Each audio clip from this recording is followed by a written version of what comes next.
Bienvenidos a este análisis a fondo de un tema que, bueno, está literalmente en nuestro plato cada día. Los alimentos ultraprocesados, los UPF. Eso es.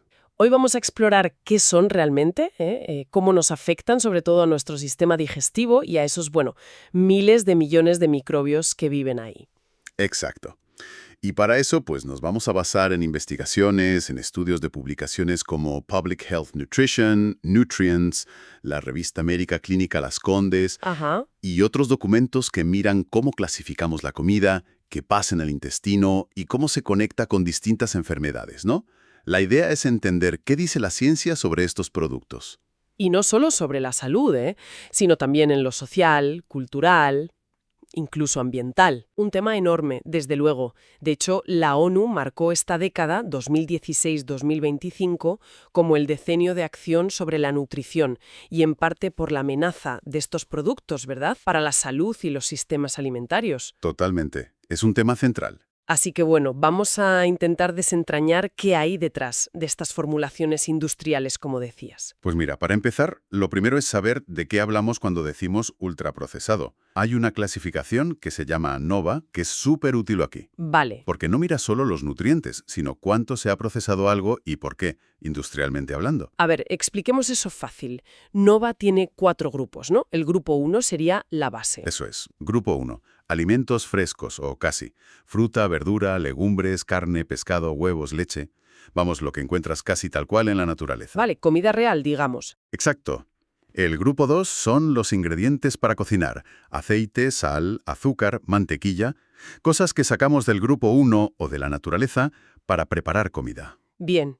¿Y el 3? Los procesados normales. Sí, los procesados a secas. Son combinaciones sencillas de los anteriores. Piensa en conservas de pescado, verduras en lata, quesos, el pan fresco. A ver, son alimentos que todavía reconoces, pero que se han modificado un poco para que duren más o sepan mejor. Entendido. Y entonces, ¡pum!, llegamos al grupo 4, los ultraprocesados.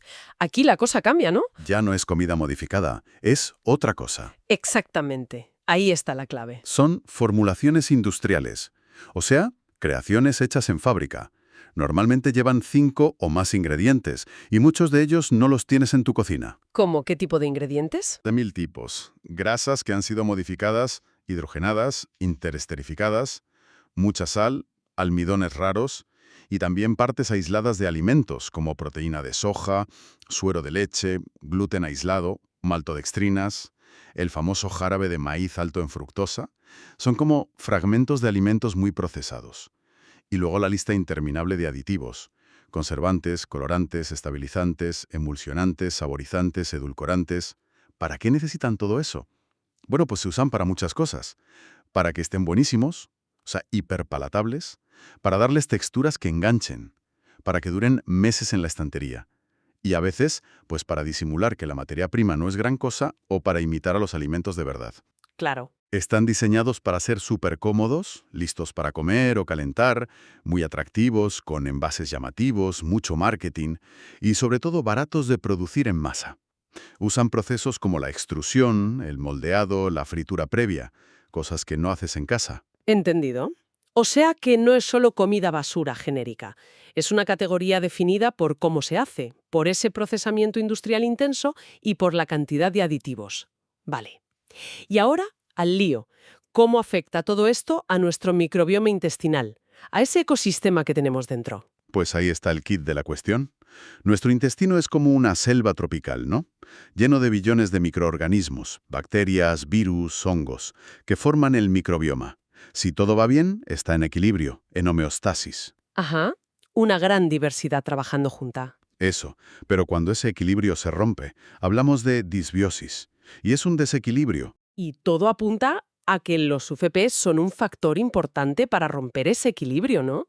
Lo que más se repite en los estudios es que reducen la diversidad. Exacto.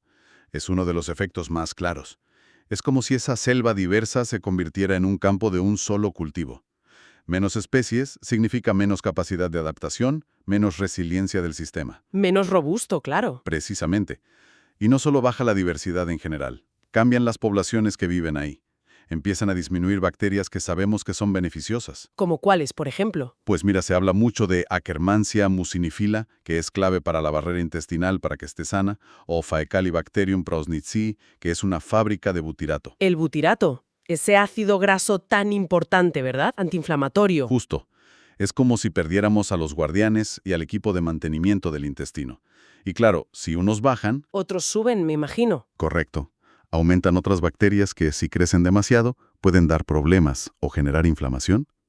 Las fuentes mencionan algunas ligadas a problemas metabólicos, o que producen compuestos como la trimetilamina, la TMA. Que luego se convierte en TMAO y se relaciona con riesgo cardiovascular, ¿no? Efectivamente, se altera todo el equilibrio natural del ecosistema. Y de todos los componentes de los UPF, ¿cuáles son los que más molestan a estos microbios? Pues hay varios señalados. Los emulsionantes, por ejemplo. Sustancias como la carboximetilcelulosa, CMC, o el polisorbato 80, P80, que se usan mucho para dar textura y que no se separen las cosas. Sí, los ves en muchas etiquetas. Pues hay bastante evidencia, sobre todo en animales y en laboratorio, de que pueden dañar la capa de moco que protege el intestino, y también alterar qué bacterias crecen, favoreciendo un ambiente más proinflamatorio. Como si rasparan esa primera capa de defensa. Es una buena forma de verlo, sí. Como si debilitaran esa barrera mucosa. Luego están los edulcorantes artificiales. También hay estudios que sugieren que pueden dañar las propias células del intestino o alterar el microbioma. Claro. Y luego está lo que les falta a los UPF, que es crucial, la fibra. Y lo que les sobra. Azúcares, grasas malas. Fundamental. La fibra es el alimento principal de muchas de nuestras bacterias buenas. Si casi no les das fibra, que es lo que pasa con los UPF, No pueden trabajar. claro, no pueden producir esos ácidos grasos de cadena corta, como el butirato, que son vitales para las células del colon y para controlar la inflamación.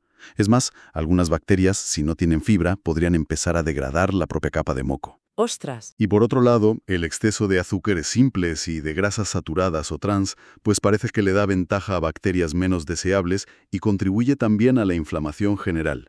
Todo esto que cuentas parece que lleva directamente a que la barrera del intestino se debilite. Mencionabas lo del moco, la disbiosis. ¿Aquí entra eso que llaman intestino permeable o leaky gut? Justo ahí vamos. La barrera intestinal es como, imagínate un control de seguridad muy estricto. Tiene que dejar pasar los nutrientes, pero bloquear toxinas, bacterias que no deben entrar, trozos de comida sin digerir. ¿Vale? Esa barrera está formada por la capa de moco, luego las células epiteliales que están pegadas unas a otras muy fuerte, con unas uniones llamadas uniones estrechas, y también está el sistema inmune que vigila por allí. ¿Y los UPF? ¿Qué le hacen a esa barrera? Pues por todo lo que hemos dicho. Dañan el moco, alteran el equilibrio de bacterias, algunos aditivos pueden afectar directamente a las uniones. El resultado es que esas uniones se pueden aflojar. La barrera se vuelve más permeable. Y si la barrera deja pasar cosas, ¿qué ocurre? ¿Qué se cuela? Pues empiezan a pasar al torrente sanguíneo cosas que no deberían. El ejemplo típico son los lipopolisacáridos, LPS. Son trocitos de la pared de algunas bacterias. Endotoxinas, ¿no? Eso es endotoxinas.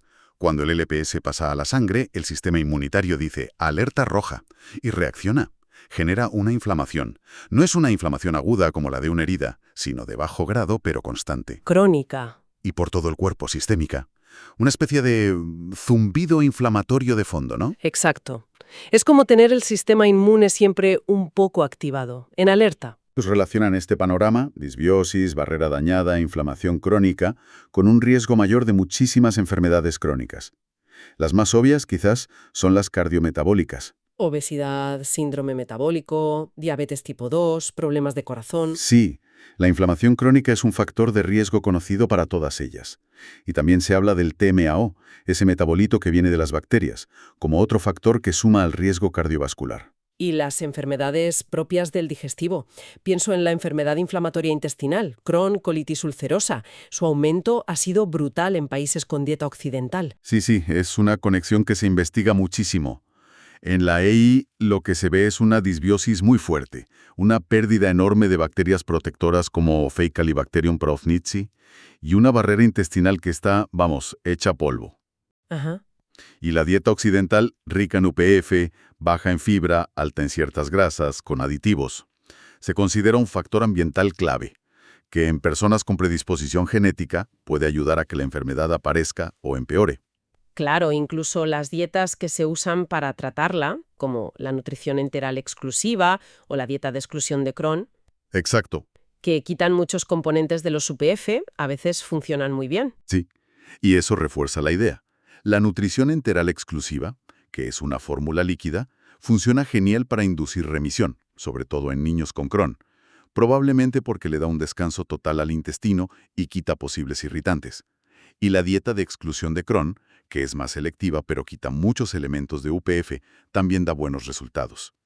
Las fuentes también apuntan a una relación con el cáncer, sobre todo el colorectal. Así es. El cáncer de colon también ha subido mucho, en paralelo a estos cambios de dieta y estilo de vida. Y los mecanismos que se proponen son similares. La inflamación crónica en el intestino, que puede favorecer que crezcan tumores, y la propia disbiosis. Hay bacterias específicas relacionadas. Sí, se han identificado perfiles de bacterias más comunes en personas con cáncer colorectal. Algunas podrían producir sustancias que dañan el ADN o que crean un ambiente que ayuda al tumor a crecer. Es impactante. Y nos queda la conexión intestino-cerebro. También hay efectos en la salud mental. Pues sí, parece que sí. El eje intestino-cerebro es una autopista de información en dos direcciones. Lo que pasa en el intestino afecta al cerebro, y al revés. Por nervios, hormonas, el sistema inmune. ¿Y los UPF cómo influyen ahí? Pues hay estudios, metaanálisis incluso, que asocian un mayor consumo de UPFs con más riesgo de depresión.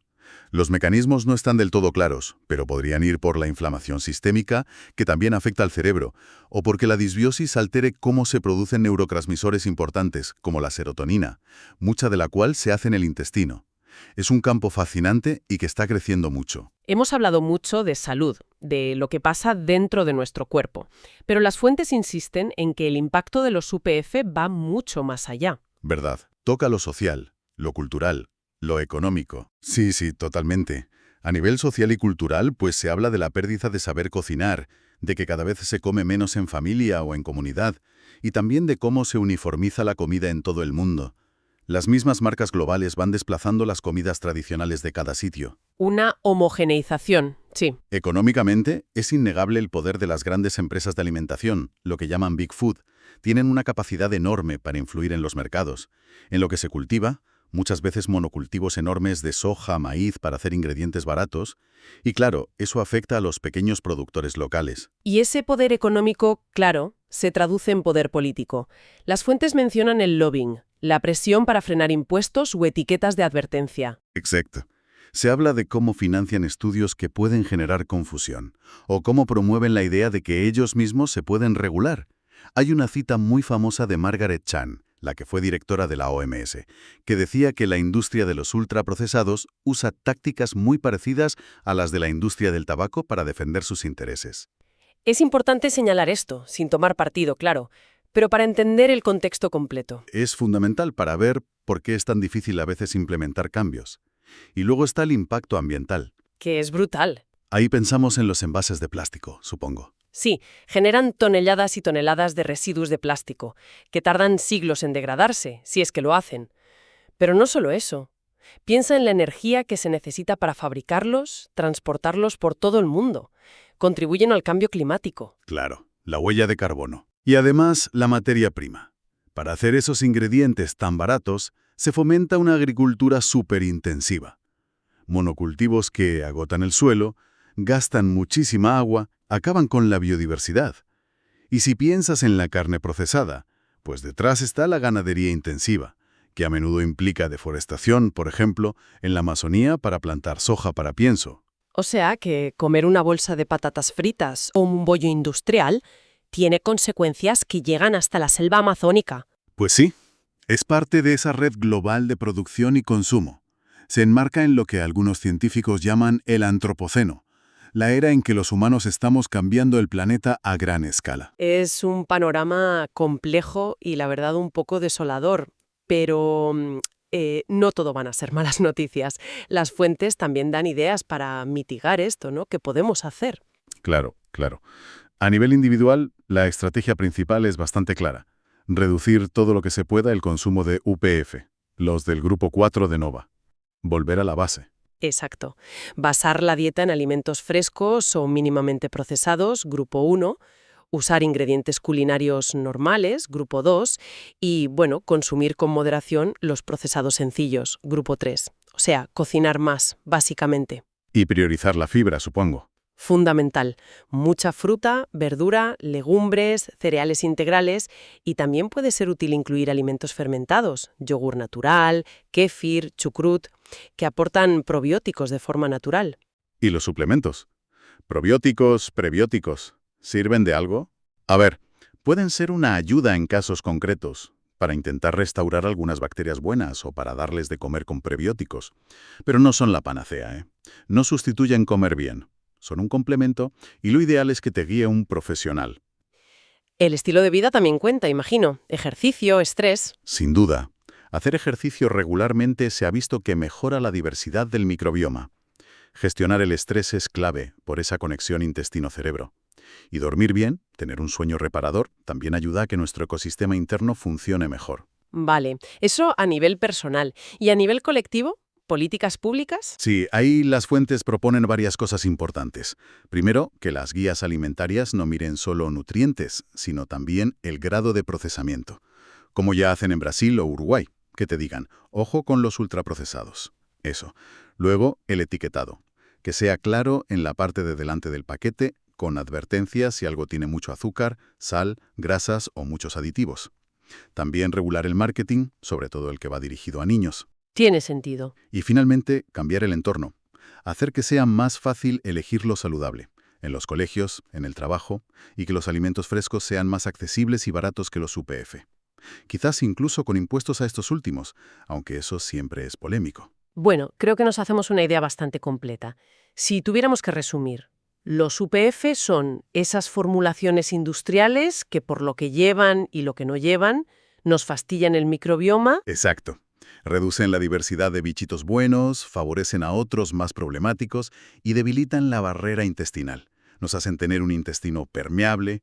Y eso lleva a inflamación por todo el cuerpo, de bajo grado pero crónica. Y esa inflamación, pues, parece estar detrás de un mayor riesgo de obesidad, diabetes, problemas de corazón, enfermedad inflamatoria intestinal, cáncer de colon, incluso problemas de salud mental. Y además no podemos olvidar el impacto social, cultural, económico y en el medio ambiente, que es enorme. Eso es un problema con muchas caras. Pero, y esto es importante, hay esperanza. Podemos hacer cosas. A nivel individual, eligiendo mejor lo que comemos, volviendo a una alimentación más real, cuidando nuestro estilo de vida. Y a nivel colectivo, pues, exigiendo y apoyando políticas que nos ayuden a todos a comer mejor y a proteger el planeta. La clave es ver que todo está conectado. Exacto. Y bueno, para terminar, dejamos una pregunta flotando en el aire. Ahora que vemos esta red tan compleja entre lo que comemos, nuestra salud por dentro, microbioma, barrera, y la salud del planeta, ¿qué cambios, pequeños o grandes, personales o colectivos, creemos que tendrían más fuerza para hacernos más resilientes a nosotros y al planeta? Una buena reflexión, sí, señor. Para seguir pensando. Pues hasta aquí nuestro análisis de hoy. Gracias por acompañarnos.